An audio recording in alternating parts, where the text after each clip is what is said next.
할렐루야. 7월 19일 금요일 매일 성경 예레미야 34장 1절에서 7절 말씀의 묵상 가이드입니다. 예레미야는 여호와의 말씀을 전하는데 이 말씀은 구원이 아니라 심판이었죠. 시드기야에게 심판을 선포함으로써 이것이 여호와의 뜻임을 재차 피력하고 있었습니다. 오늘도 이 말씀에서 어떤 여호와의 뜻을 전하는지 보겠습니다. 1절에서 느부갓네살이 유다를 공격한다는 사실은 유다 주변에 있는 봉신 국가들도 바벨론을 도와 공격하는 상황임을 보여주고 있습니다. 유다는 이러한 상황에서 심각한 위기에 봉착하게 된 겁니다.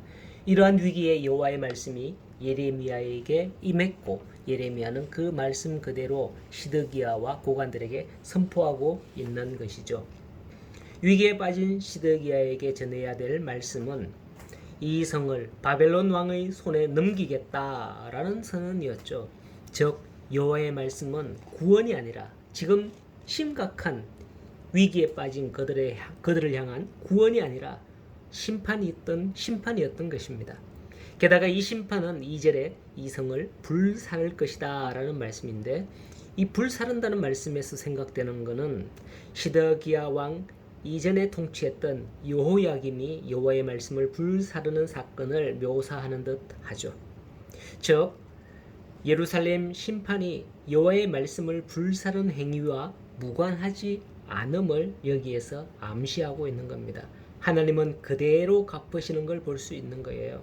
하나님은 내 입의 말대로 된다라고 이스라엘이 출애굽할 때 그렇게 말했고요. 또 내 행위대로 갚겠다라고 그렇게 하나님은 말씀을 했던 것입니다.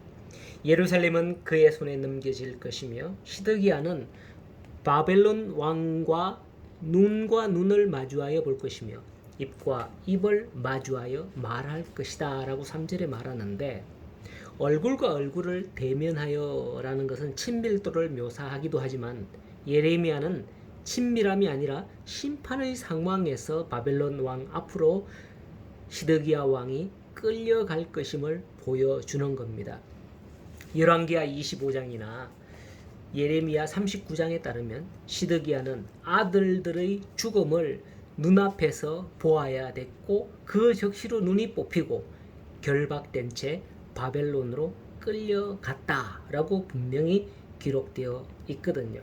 마지막으로 보는 모습이 실로 비참한 자기 아들들의 죽임을 당하는 그런 대가 끊어지는 왕가가 몰락되는 그런 모습이었던 것입니다. 그런데 예레미야는 시드기야에 대해서는 칼에 죽지 아니하리라 선언하는 것을 볼 수가 있습니다. 오히려 평안히 죽을 것이다 라고 말하죠. 그러나 예레미야가 말한 그 예언처럼 시드기야의 마지막은 평화롭지 못했습니다. 역사가 기록된 열왕기하 25장에 보면 시드기야가 바벨론의 포로로 끌려갔는데 거기에는 이미 먼저 끌려온 여호야긴 왕도 있었습니다. 바로 시드기야 왕 전 왕이었죠. 그렇게 바벨론의 두 왕이 감옥에 갇혔었는데 성경 기록에 보면 열왕기하 25장에 보면 감옥에 갇혔다가 풀려난 사람, 왕의 지위를 회복했던 사람은 시드기야가 아니라 여호야긴이라는 점을 우리는 주목해서 봐야 할 것입니다. 그런 점에서 예레미야가 지금 예언했던 평안히 죽을 것이다 라는 이 말은 나이가 들어서 죽을 것이다 라는 것을 의미할 뿐이지 옥에서 풀려나거나 뭐 하는 그런 것을 의미하는 것은 아닌 것 같습니다. 오히려 그는 이후에 평안히 살 수가 없잖아요. 두 눈이 뽑혔을 뿐만 아니라 바벨론에서도 유다의 왕으로 인정받지 못하는 그런 치욕을 경험했기 때문입니다.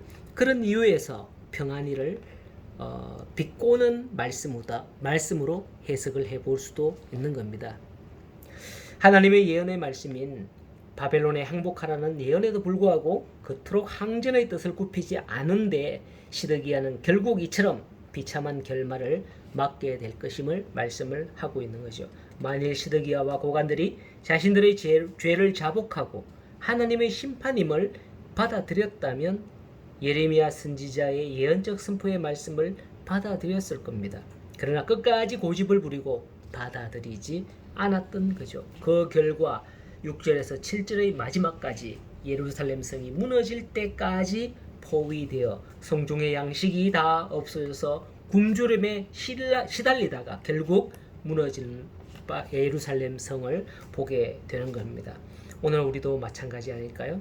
하나님의 말씀 중에서 우리에게 어떤 사인이 올 때도 또 감동이 올 때도 있죠. 하나님의 말씀으로 인해서.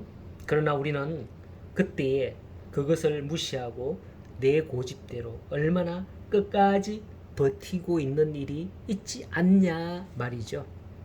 오늘 이 말씀을 통해서 우리 자신을 돌아볼 수 있어야 되겠습니다. 그렇지 않을 때는 이렇게 마지막 시드기야 왕과 같은 비참한 최후를 맞지 않을까 하는 두려움이 엄습하기도 하는 것이죠.